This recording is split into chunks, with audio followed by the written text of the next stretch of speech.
Et quels sont les critères que les établissements doivent remplir pour obtenir le label? Il y a un petit En fait, cahier des charges, je sens. Il y a un petit cahier des charges bien précis, là, attention. Oui, il y a 4 éléments qui sont clés. Donc, le premier, c'est tout simplement que les aspects européens soient inscrits dans le projet, tout simplement pédagogique donc, de l'établissement. Le deuxième, c'est qu'il y ait des activités qui soient en lien, des activités, je dirais, de mobilité ou d'échange, qui soient en lien avec la dimension européenne.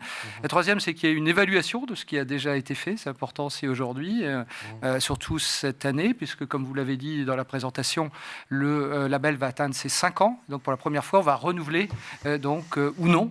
Donc, ce label, c'est une nouveauté puisqu'il a été créé en 2019. Et puis, le quatrième point, c'est qu'on puisse avoir aussi la possibilité de s'inscrire dans un réseau plus européen. Donc, les 4 critères sont importants pour pouvoir obtenir le label.